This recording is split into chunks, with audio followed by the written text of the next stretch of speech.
Hi, I'm Frank Baker, and I was living in the Enid area during 1968, which I always refer to as the year of my political awakening, becoming part of really being aware of the greater culture. Was going to Enid High School, worked that summer of '68 hauling hay for my uncle over in Cherokee, and people who weren't of a certain age, I don't think they realized how you were buffeted by events in 1968. The Tet Offensive, the assassination of Dr. Martin Luther King, the assassination of Bobby Kennedy, who I was a huge fan of. I just felt like my heart had been cut out when that occurred. But I think for me the culmination of realizing things were changing was the Democratic National Convention in Chicago in 1968. And my father, who was 51 at the time, I was 17, we were both political junkies. We would watch gavel-to-gavel coverage of politics. For us, it was like a horse race. We loved it.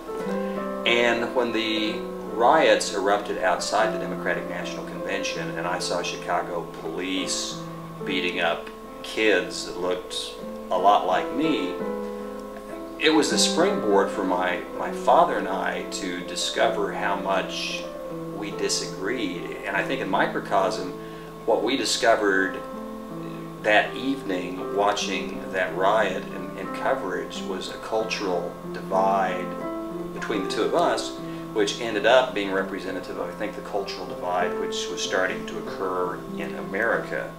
From hair length to what you wore, to what you listened to developing mores and habits. God bless them, the generations before us, I don't want to say they were yes men and yes women, but they were kind of brought up, you don't question authority. And that's, in a way, what my generation was all about. You know, you cocked your head and you asked why. Our generation, I think it was a big seismic shift going from yes sir to why.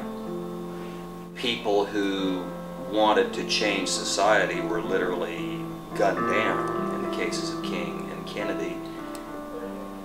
And it seemed as if the America I had been taught to believe in wasn't necessarily the America we had. I think the disagreement between my father and I was probably symptomatic of anybody. My dad was a World War II veteran, and looking at the '68 Democratic National Convention and the demonstrations that just erupted in violence, he saw a bunch of long-haired kids that were breaking the law, and I saw some young people who were trying to actually exercise their First Amendment rights. And like I say, it was in microcosm, it was the beginning of a pretty profound disagreement between my dad's generation and my generation on what constituted, appropriate authority.